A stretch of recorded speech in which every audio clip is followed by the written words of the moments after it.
अरे यह क्या, कोई सांड दौड़ता चला आ रहा है। हाँ, सांड ही है। वह सामने आ पहुंचा। दोनों मित्र बगलें झांक रहे हैं। सांड पूरा हाथी है। उससे भिड़ना, जान से हाथ धोना है। लेकिन न भिड़ने पर भी तो जान बचती नहीं नजर आती। इन्हीं की तरफ आ भी रहा है। कितनी भयंकर सूरत है। मोती ने मूक भाषा में कहा, बुरे फंसे जान बचेगी, कोई उपाय सोचो। हीरा ने चिंतित स्वर में कहा, अपने घमंड में भूला हुआ है। आरजू विनती ना सुनेगा। भाग क्यों ना चलें? भागना कायरता है। तो फिर यही मरो। बंदा तो 9 2 11 होता है। और जो दौड़ाएं, तो फिर कोई उपाय सोचो जल्द। उपाय यही है कि उस पर दोनों जने एक साथ चोट करें। मैं आगे से रगेता हूं, तुम मैं आगे से रगेता हूं, तुम पीछे से रगेदो। दोहरी मार पड़ेगी तो भाग खड़ा होगा। मेरी ओर झपटे, तुम बगल से उसके पेट में सिंग घुसेड़ देना। जान जोखिम है, पर दूसरा उपाय नहीं है। दोनों मित्र जान हथेलियों पर लेकर लपके। सांड को भी संगठित शत्रुओं से लड़ने का तजुर्बा ना था। वह तो एक शत्रु से मल्ल युद्ध करने का आदी था। ज्यों ही हीरा पर झपटा, मोती ने पीछे से दौड़ाया। सांड उसी तरफ मुड़ा तो हीरा ने रगेदा। सांड चाहता था कि एक एक करके दोनों को गिरा लें, पर ये दोनों भी उस्ताद थे। उसे यह अवसर ना देते थे। एक बार सांड झल्लाकर हीरा का अंत कर देने के लिए चला कि मोती ने बगल से आकर पेट में सींग भोंक दी। सांड क्रोध में आकर पीछे फिरा तो हीरा ने दूसरे पहलू में सींग चुभा दिया। आखिर बेचारा जख्मी होकर भागा और दोनों मित्रों ने दूर तक उसका पीछा किया। यहाँ तक कि सांड बेदम होकर गिर पड़ा, तब दोनों ने उसे छोड़ दिया। दोनों मित्र विजय के नशे में झूमते चले जाते थे। मोती ने अपनी सांकेतिक भाषा में कहा, मेरा जी तो चाहता था कि बच्चा को मार ही डालूं। हीरा ने तिरस्कार किया, गिरे हुए बैरी पर सींग ना चलाना चाहिए। यह सब ढोंग है। बैरी को ऐसा मारना चाहिए कि फिर ना उठे। अब घर कैसे पहुंचेंगे वह सोचो। पहले कुछ खा लें तो सोचे। सामने मटर का खेत था। सामने मटर का खेत था ही, मोती उसमें घुस गया। हीरा मना करता रहा, पर उसने एक ना सुनी। अभी 2 ही 4 ग्रास खाए थे कि 2 आदमी लाठियां लिए दौड़ पड़े और दोनों मित्रों को घेर लिया। हीरा तो मेड़ पर था, निकल गया। मोती सींचे हुए खेत में था। उसके खुर कीचड़ में धंसने लगे, न भाग सका, पकड़ लिया गया। हीरा ने देखा संगी संकट में है तो लौट पड़ा। फंसेंगे तो दोनों फंसेंगे। रखवालों ने उसे भी पकड़ लिया। प्रातःकाल दोनों मित्र कांजी हाउस में बंद कर दिए गए। दोनों मित्रों को जीवन में पहली बार ऐसा साबिका पड़ा कि सारा दिन बीत गया और खाने को एक तिनका भी न मिला। समझ ही में न आता था यह कैसा स्वामी है। इससे तो गया फिर भी अच्छा था। यहाँ कई भैंसें थी, कई बकरियां, कई घोड़े, कई गधे, पर किसी के सामने चारा ना था। सब जमीन पर मुर्दों की तरह पड़े थे। कई तो इतने कमजोर हो गए थे कि खड़े भी न हो सकते थे। सारा दिन दोनों मित्र फाटक की ओर टकटकी लगाए ताकते रहे, पर कोई चारा लेकर आता ना दिखाई दिया। तब दोनों ने दीवार की नमकीन मिट्टी चाटनी शुरू की, पर इससे क्या तृप्ति होती। रात को जब कुछ भोजन न मिला तो हीरा के दिल में विद्रोह की ज्वाला दहक उठी। मोती से बोला, अब तो नहीं रहा जाता मोती। मोती ने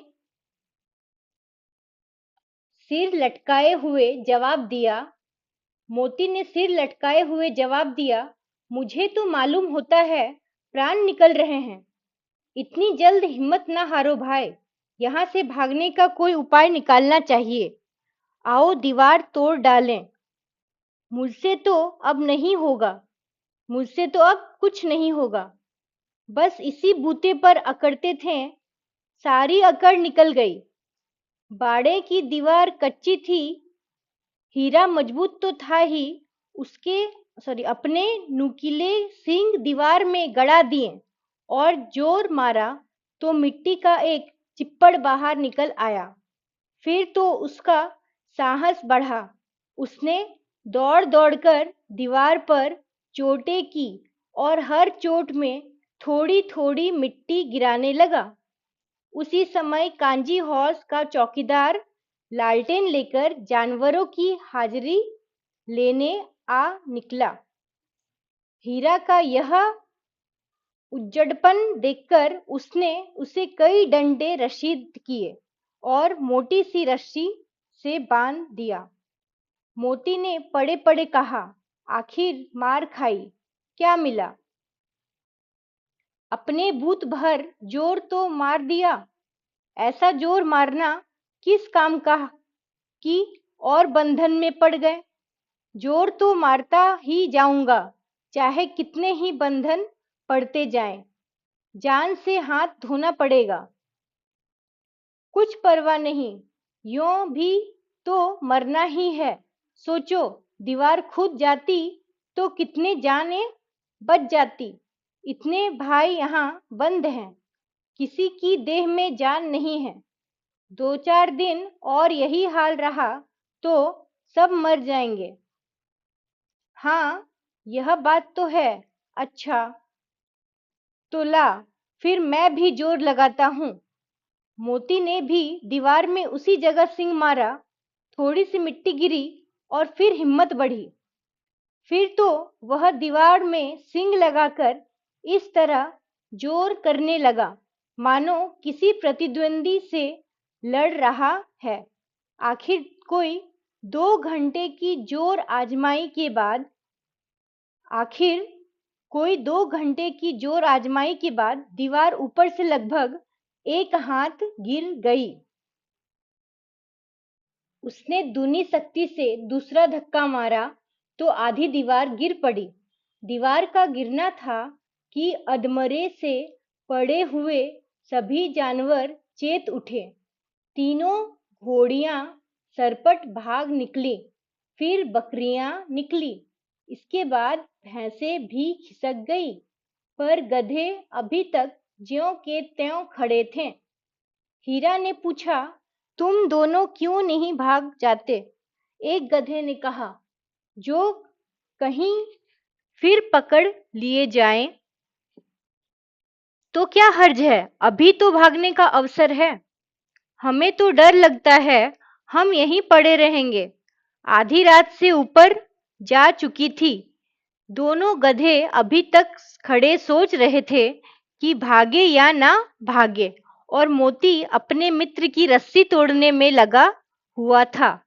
जब वह हार गया तो हीरा ने कहा, तुम जाओ, मुझे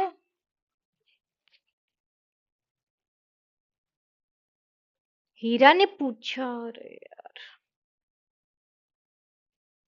उसने दूनी शक्ति से दूसरा धक्का मारा तो आधी दीवार गिर पड़ी।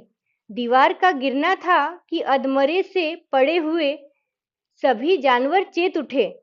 तीनों घोड़ियां सरपट भाग निकली, फिर बकरियां निकली, इसके बाद भैंसें भी खिसक गई, पर गधे अभी तक ज्यों के त्यों खड़े थे। हीरा ने पूछा, तुम दोनों क्यों नहीं भाग जाते? एक गधे ने कहा, जो कहीं फिर पकड़ लिए जाएं तो क्या हर्ज है, अभी तो भागने का अवसर है। हमें तो डर लगता है, हम यहीं पड़े रहेंगे। आधी रात से ऊपर जा चुकी थी। दोनों गधे अभी तक खड़े सोच रहे थे कि भागे या ना भागे, और मोती अपने मित्र की रस्सी तोड़ने में लगा हुआ था। जब वह हार गया तो हीरा ने कहा, तुम जाओ, मुझे यहीं पड़ा रहने दो, शायद कहीं भेंट हो जाए। मोती ने आंखों में आंसू लाकर कहा, तुम मुझे इतना स्वार्थी समझते हो हीरा?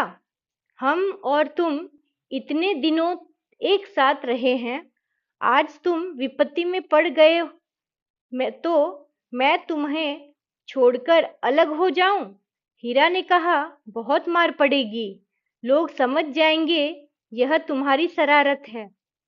मोती गर्व से बोला, जिस अपराध के लिए तुम्हारे गले में बंधन पड़ा, उसके लिए अगर मुझ पर मार पड़े तो क्या चिंता।